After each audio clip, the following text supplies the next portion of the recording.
Beraz, hipoglisemiarekin ibizen zirezte, baina, bueno, pintxo tenorea etorriko da fitesko orain, problemarik gabe.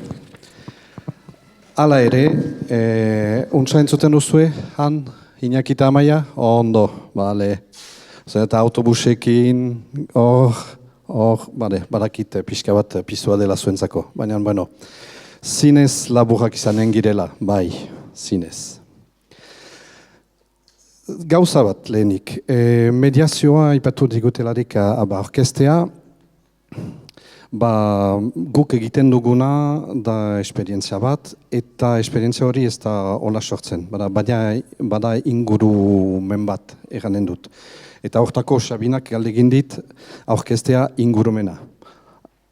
Ameka eta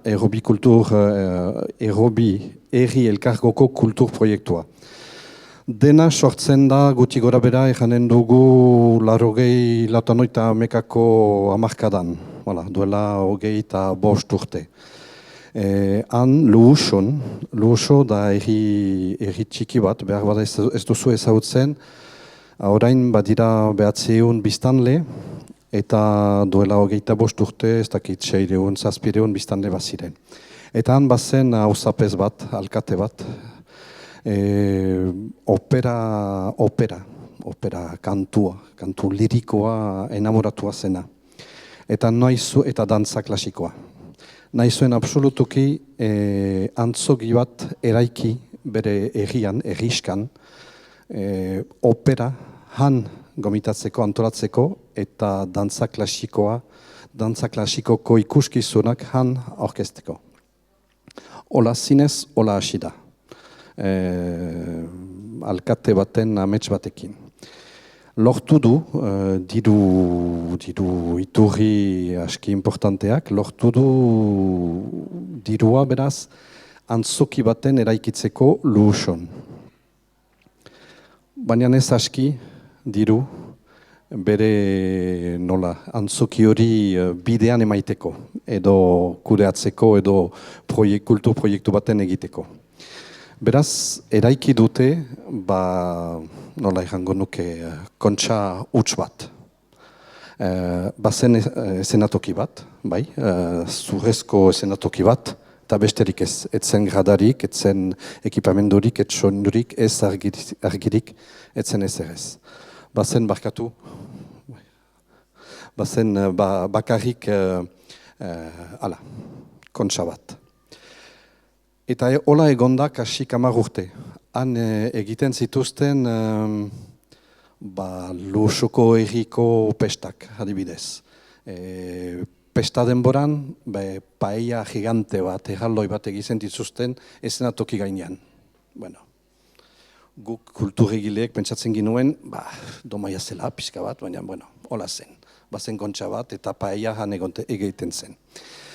Baina egia erteko momentu batez hautetsiek, erranen dut politikoek, lurralde hortako politikoek errandute aski zela edo zinez eskandalo hori bete behar zela edo aldatu behar zela, borratu behar zela.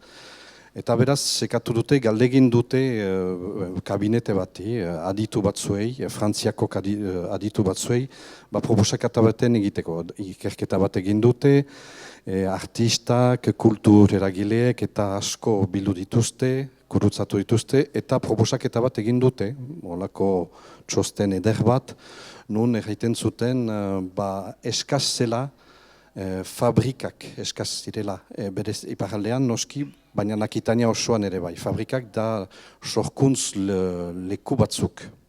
Nun artistek beren sorkuntzak egiten ahal dituzte. Badituzte medioak beren sorkuntzak egiteko. Ber momentuan erranen dut, artista batzuek, iparaldeko artista batzuek, hiru talde artistiko, leku bat sekatzen zituzten, edo leku batzuk sekatzen zituzten, zen eta zuten zinez aktibitetai asko, baina net zuten lekurik lan hori egiteko. Eta azkenean, bigarren fasea hola sortu da. Zen elgarretaratze bat artista eta hautetsi politiko batzuen artean. 2008an izan da. Hor, baditugu, 3 talde artistiko nagusi. Le Petit Théâtre de Pin, behar bada ezagutzen duzu hemen, asko arte drama eta deiaburekin lan egiten dutenak.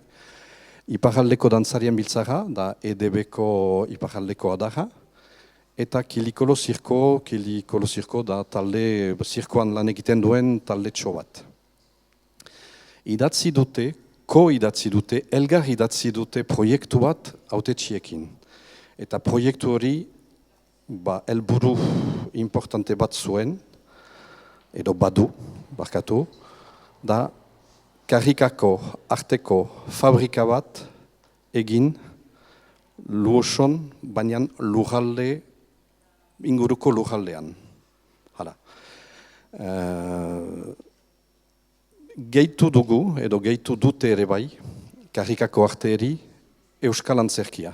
Euskal Antzerkia eparlean aski dinamikoa da, baina noski ez da hemen bezala profesionalizatua, biziki amateura egon da, eta behar zituzten, Euskal Antzerkiak behar zuen leku bat ere nun fabrikatzeko eta pixka bat bultzatzeko, dinamizatzeko iparaldean bederen, bai sorkuntza mailan eta bai edapen mailan, difusio mailan.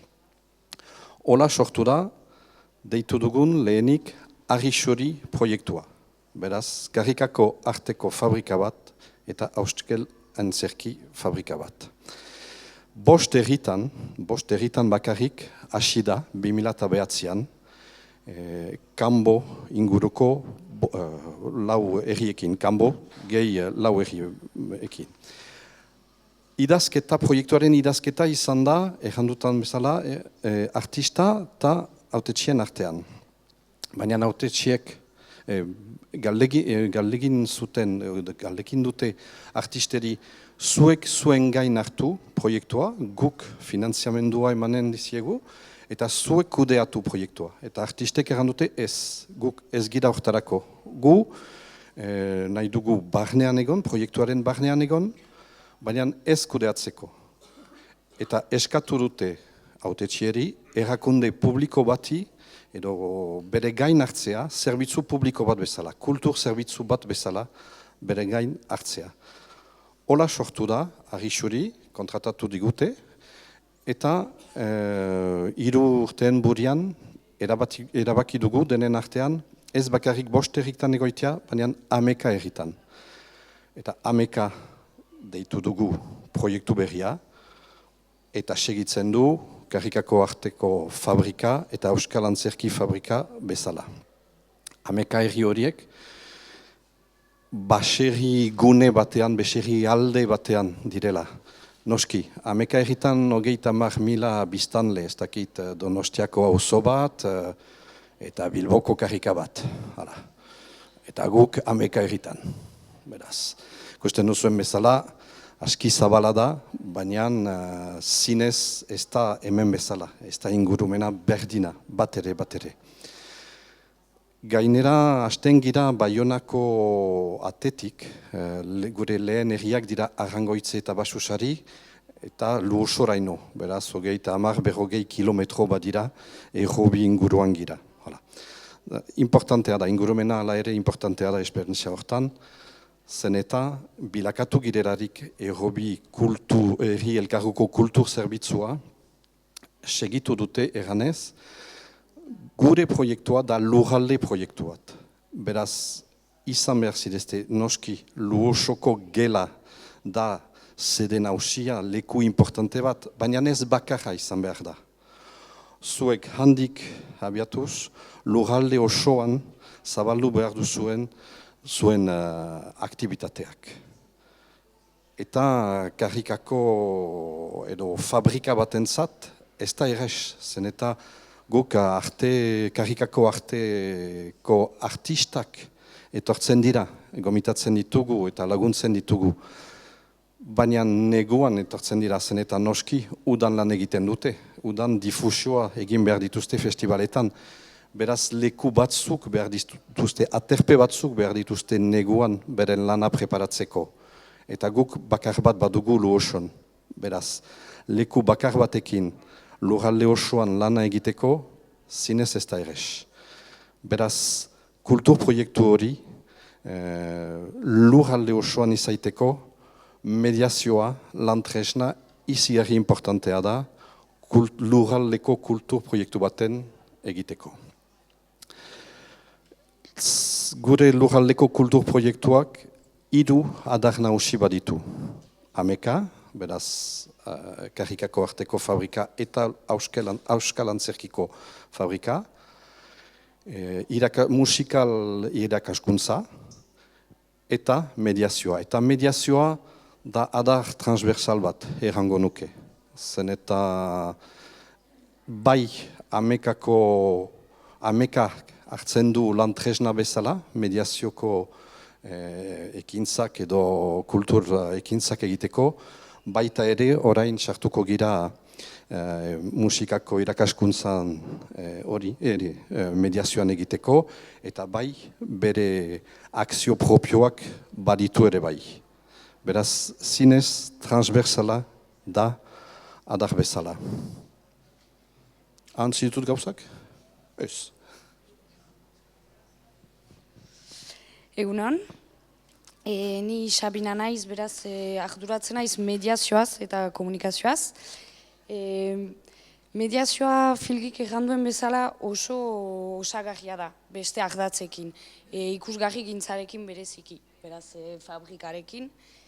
Eta beraz, asko lan egin dugu lehen fase batean fabrika horrekin. Duela 6 urte sortu zen fabrika, eta duela 3 urte hasi ginen mediazioa egiten eta egiazki garatzen. Beraz, hastapen batean lan asko zen fabrikarekin, eta bereziki egiten genituen gauza puntualak, ekintza puntualak. Eta gero joan ginen emeki garatzen eta proiektu luzeagoak egiteko gogoarekin.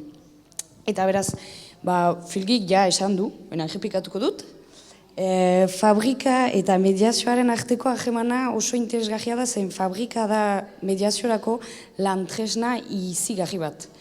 Mediazioan ikusten den lehen gauza da tailerak egitea, edo ikasleak edo parte hartzaileak ekartzea ikusgarrira. Baina fabrika batekin etortzen aldira artista baten lana ikustera aurreko parte hartzaileek kontatu dutena. Artistaren sorkuntza prozesuan sartzera, artista bai joaten alda ikastetxe batera, haiekin zerbait sortzera. Horregatik fabrika izan da izigarriko laguntza. Eta beste aldean mediazioak ematen dio fabrikari lurralde osoa erabiltzeko posibilitate izugarria. Zen esaten ginoen bezala baserri aldea batean gara, beraz sala handi bat dugu Luson, baina gero beste lekuetan sala txikiak edo ezadaptatuak edo deuze. Eta mediazioarekin joaiten algira leku bakoitzera, herri bakoitzera, partaidetzak egitera eta haiekin lan egitera. Beraz, izan da lan handi bat osagarria, eta orain poliki-poliki musikarekin ere hasiko dugu lan hori, baina hori egiten dugu pasuka. Eta azken gauza, importantea iruditzen zaiguna, da fabrikarekin lan egiten dugunuan, egonaldian datozen artisteri ez dugu inoiz inposatzen mediazioa egitea. Zen izan daiteke leku batzuetan egonaldira datorren jendeak erabiltzen ditugelak, diru pixka badu laguntza bat izateko, eta horren kontra haiek mediazioa egin behar dutela.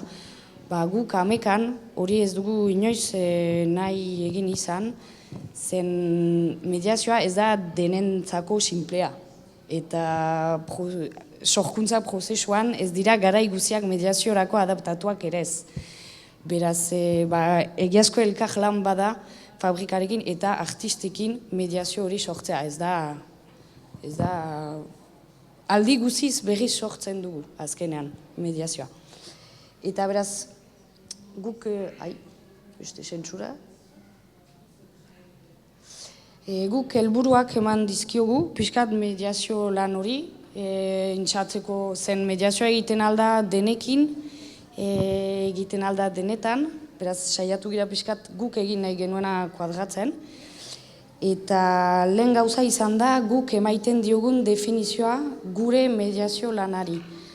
Egan nahi du, mediazioa egin daiteke museo batean, pertsona batek esplikatzen du obra bat publikoari. Guk ez dugu horrelako mediazioa egiten. Gu gara publiko ezberdinen bila joaten den norbait, eta publikoan eta artisten arteko lotura egiten duen norbait. Gauza da, publikoan aldetik, bada publiko bat ziurra, etortzen dela, bera etortzen da ikusgahira eta bere bila joatea ez du interesik, etortzen da. Baina badira beste publiko definitu batzu, ez direnak haiek etortzen, edo zailtasun gehiago dituztenak etortzeko.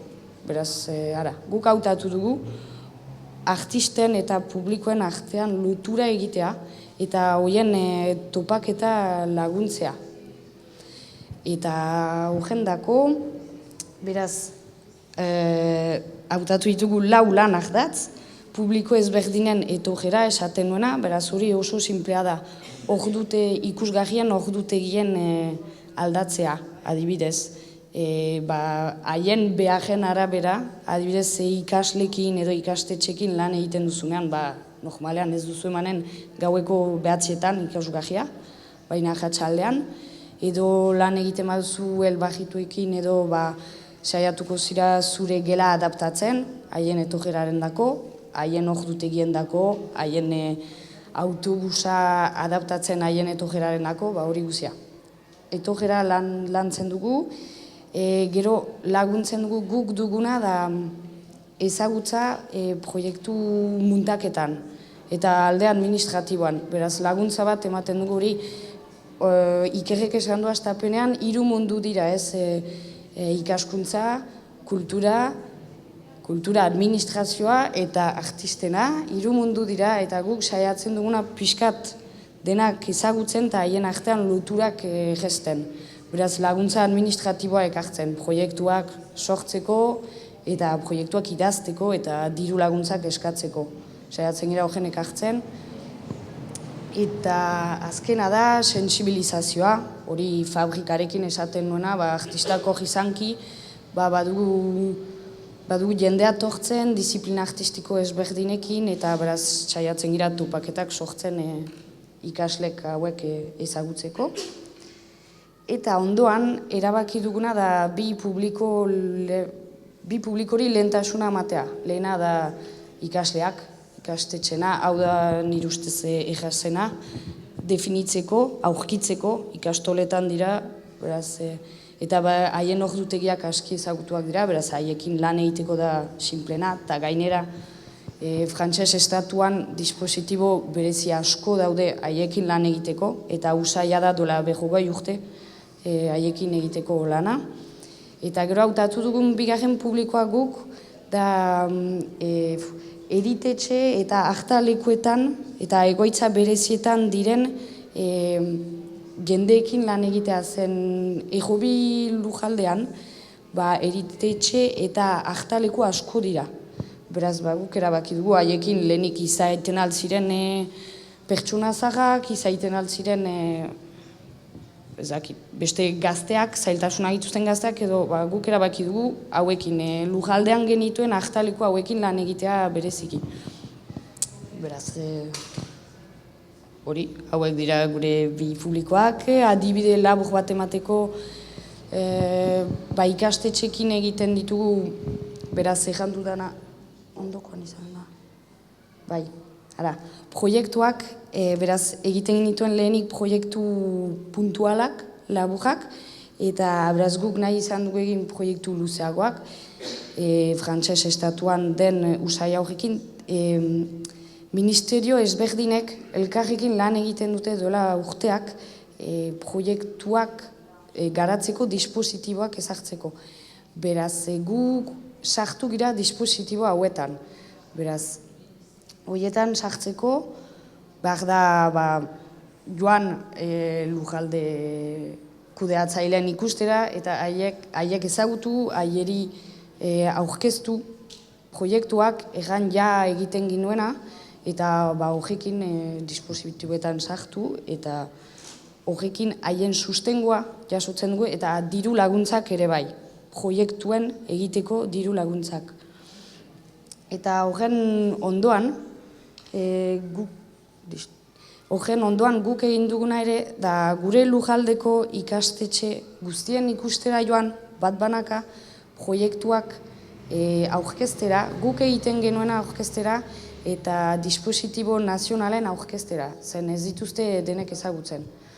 Beraz, hori egin dugu poliki-poliki, eta hori joan gero eta joanago, eta hastapenean gu ginen joaten ikastetxen ikustera, edo aterpetxen ikustera, eta orain haiek identifikatu gaituzte, eta haiek datoz gure ikustera proiektuak eramateko, eta haiek badakite guk laguntzen alditugula administrazio mailan proiektuak sortzeko prozesuarekin, bai eta artisten identifikatzeko. Zen batzuek badituzte proiektu ideiak, baina ez dakite norrekin egin, edo nola egin. Beraz, guk horren egiteko laguntza izan nahi genuen. Eta azken bukatzeko,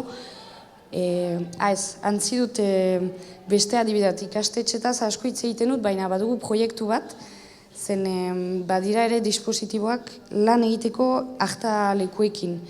Eta beraz, Baionako ospitale psikiatrikoak baditu ospitaleak, gero eguneko ospitaleak deitzen dituen elkarte txiki batzu bezala, lujalde osoan, iparralde osoan. Beraz, gure lujaldean ere badira, eta Le Petit Théâtre de Pen antzerki konpainiak, gure residente permanentea den konpainia hauek, antzerki tailerak egin dituzte ospitale psikiatrikoko erabiltzailekin. Eta haiekin gu proiektu horretan gehitu gara, eta hauek erabiltzaileak etorri dira egonaldi batzuetara, ikusi dituzte artistak lanean, zen haiek ere sorkuntza bat egingo dute, beraz, hola topatu dira artistekin, eta hortaz, eta aujerapen batzu ikusi dituzte, eta sortu dugu proiektu handiago bat, konpainia batekin, artista batekin praktika ematen diona, erabiltzailekin, eta guk gehitu duguna da beste artista batzuekin topaketa bat sortzea. Eta azken adibidea izanen da adibide biziki praktiko bat, erakusteko guk zer egiten dugun esaten dudalarik proiektu luze bat garatu nahi dugula, horiek dira guk eskatzen ditugun 4 ardatzak.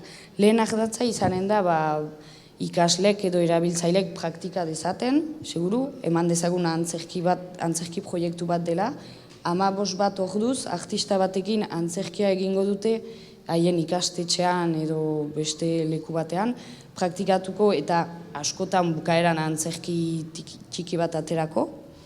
Gero, horrez gain guk, ikasleak ekajarazten ditugu fabrikan den, egonaldian den konpainia batekin topatzeko eta aujerapen bat ikusteko, edo ikusgarri bukatu bat ikusteko, edo ondotik beste artista bat egonaldian datogenean eramaten dugu ikastetxera, berak bere lana aipatzeko ikaslekin hitz egiteko, baina haien munduan, ez? Lehenik ikasleak datoz artisten mundura, eta ondotik artista doa ikasle mundura. Horretaz hitz egiteko. Eta azkenik sortu dugu ere Agisuri antzokiaren bisita bat, ikasleak berdin ikusteko nola den antzokia. Haiek ikusten dute publiko gisa, baina gero publikoa artisten aldetik ikus dezaten. Eszena gibelera, zer diren kamerinoak, nola pasatzen den sukaldean, hori guzia ikusteko. Beraz, ara guk eramaten ditugun proiektuak. 3 urte daramatzagu bakarrik mediazioan, beraz badira gu baino proiektu askoz zabalagoak dituztenak, baina hor duzue pixka gure bidea, ez? Mediazioan egin dugun bidea. Ara, mil esker, eta galderak baituzue.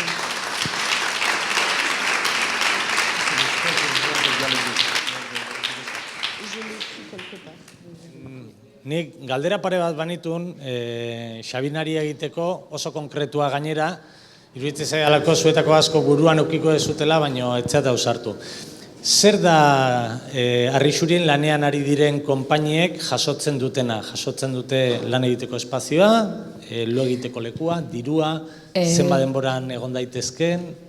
Dependitzen du. Egonaldiak, luzaera da aste batetik 3 asterako egonaldiak egiten dituzte, eta haien proiektuen eta beharren arabera, lehen gauza da bai lan leku bat emaiten zaiela, beraz haien esaten genuen Lujalde guztian lan egiten dugu, beraz lan teknikoa handia baldin badute adibidez, Arrixuriko gela teknika guztiarekin eta hori ukaten dute.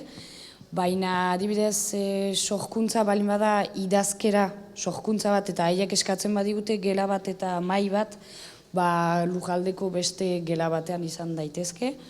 Gero ematen dugu diru laguntza bat. Diru laguntza horrek minimo hartzen ditu aterpea eta jatekoa, eta garraioak. Eta alba dugu, pixka gehiago ematen dugu, haiek ere dirua ukan dezaten haien lana pagatzeko eta produkzioan sartzeko. Ondo, eta mediazio topaketa hauetan parte hartzen duten bai ikastetxe, edo ospital, edo elkarte, edo guzti horiei zerbait eskatzen zaie, implikazioaz gain, denboraz gain, ordaindu behar izaten da, diru hori ikastetxea jartzen du, gurasoek? Mediazioaren zat, lehenbizi guk artistak pagatzen ditugu, mediazioa egiteko.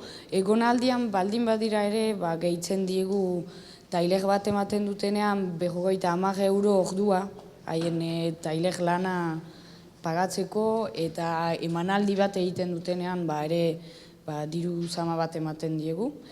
Eta ikastetxek edo parte hartzaileentzako badugu tarifikazio berezi bat.